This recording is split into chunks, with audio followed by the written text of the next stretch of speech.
Now, historically, what has this Thanksgiving holiday week looked like for markets? Well, joining us now with more is Yahoo Finance's Blikre with that breakdown. So, Jared, what can we expect? Well, Rochelle, historically, years and decades ago, Thanksgiving week was a hugely bullish time for equities. Now it's a little bit more mixed. So I have the S&P 500 historically, what it tends to do on each day of this week, along with the Nasdaq Composite and the Russell 2000.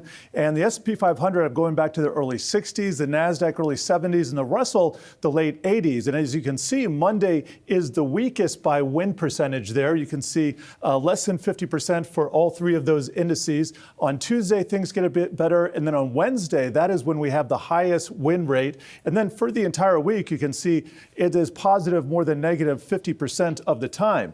Now, here's a different look. This is measuring the actual returns on Monday, Tuesday, Wednesday, Friday, and for the whole week. And I should also mention that Friday is an abbreviated session. Of course, Thursday, the market is closed. But here we see for the S&P 500 on Monday, which is today, historically, this is a day of losses. And that's only the median that I'm talking about there. But the average is also negative as well. You can see things turn positive for the rest of the week. For the Nasdaq, all 4 days, all 4 weekdays are positive. And then for the Russell 2000, Tuesdays tend to be negative, but you can see they actually have the highest gains on average or on median. That's approaching about 1%.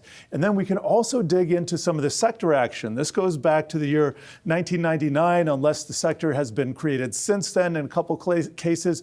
But energy, by far and away, that is the best. That's up 1.5% on a median basis going back 30 years or so, or 20 years or so. Materials is the second best gainer. Then we have infotech, consumer discretionary, communication services, although that's only a few years old, and then staples up about 0.5%. But you can see all of these have median returns that are positive, and so that's what we tend to get. Now, I'd close by saying we do have some outliers and some interesting things can happen. I remember 2009 in particular, there was a concern about Dubai and its debt deal getting done. Looked like it wasn't. The market opened up strongly in negative territory on Friday morning, climbed back into the green by the close. So just be on alert that if we do get some negative price action this week, it might just be a little bit of a fake out, but we'll have to judge it from there, guys. Thanks.